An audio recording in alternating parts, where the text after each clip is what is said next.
مریض کی عیادت کرنے والوں کے لیے فرشتوں کا نزول، وہ سعادت مند لوگ جو اپنے بیمار بھائی کی عیادت کے لیے جانے والے ہیں، ان حضرات کے اس پرخلوص عمل کو دیکھ کر اللہ کریم اپنی مقرب مخلوق فرشتوں کو ان کے لیے نازل ہونے کا حکم دیتے ہیں، اور یہ فرشتے ان خوش بخت حضرات کے ساتھ چل کر بیمار تک پہنچتے ہیں۔ اس کی دلیل مسند احمد میں موجود ہے۔ حضرت علی رضی اللہ تعالی عنہ بیان کرتے ہیں کہ میں نے رسول اللہ صلی اللہ علیہ وسلم کو فرماتے ہوئے سنا،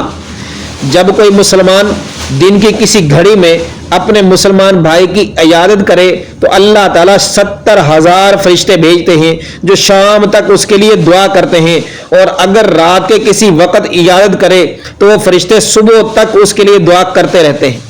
مسند احمد کی ایک دوسری روایت جس کے راوی حضرت علی رضی اللہ تعالی عنہ ہی ہے، وہ بیان کرتے ہیں کہ میں نے رسول اللہ صلی اللہ علیہ وسلم سے سنا، جو صبح سویرے مریض کی عیادت کی غرض سے نکلے تو 70,000 فرشتے اس کے ساتھ چلتے ہیں، اور وہ شام تک اس کے لیے دعائیں مغفرت کرتے رہتے ہیں،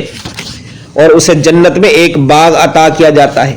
اور اگر شام کے وقت اس کی بیمار پرسی کے لیے روانہ ہو تو 70,000 فرشتے اس کے ساتھ چلتے ہیں، اور وہ سب صبح تک اس کے لیے دعائیں مغفرت کرتے رہتے ہیں،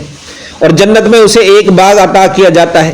تیمارداری پر رغبت دلانے والی یہ روایت میں حضرت ثوبان رضی اللہ تعالیٰ عنہ سے روایت کیا ہے، وہ فرماتے ہیں کہ نبی کریم صلی اللہ علیہ وسلم نے فرمایا، بے شک مسلمان جب اپنے مسلمان بھائی کی عیادت کرتا ہے تو واپسی تک وہ جنت کے تازہ پھل چننے میں مصروف رہتا ہے۔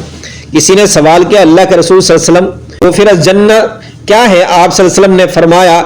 جناحا یعنی اس کا تازہ پھل چننا ہے۔ صحیح مسلم کی ایک اور حدیث میں حضرت ابو ہریرہ رضی اللہ تعالیٰ عنہ فرماتے ہیں کہ رسول اللہ صلی اللہ علیہ وسلم نے فرمایا، بے شک اللہ تعالیٰ روز قیامت فرمائیں گے، اے آدم کے بیٹے، میں بیمار ہوا، مزاج پرسی نہیں کی۔ انسان کہے گا، اے میرے رب، میں کیسے تیری عبادت کرتا جبکہ تمام جہانوں کا تو پروردگار ہے؟ اللہ تعالیٰ فرمائیں گے، کیا تجھے علم نہیں تھا کہ میرا فلاں بندہ بیمار ہوا لیکن تو نے اس کی مزاج پرسی نہیں کی؟ کیا تجھے علم نہیں تھا کہ اگر تو اس کی بیمار پرسی کرتا تو یقیناً تو مجھے اس کے پاس پاتا، یعنی میری رضا تجھے حاصل ہوتی؟ اگر غور کیا جائے تو معلوم ہوتا ہے کہ مریض کی بیمار پرسی کا اجر و ثواب اور صلہ کس قدر عظیم ہے۔ اللہ ہمیں اس عظمت والے عمل کو اپنانے کی توفیق عطا فرمائے۔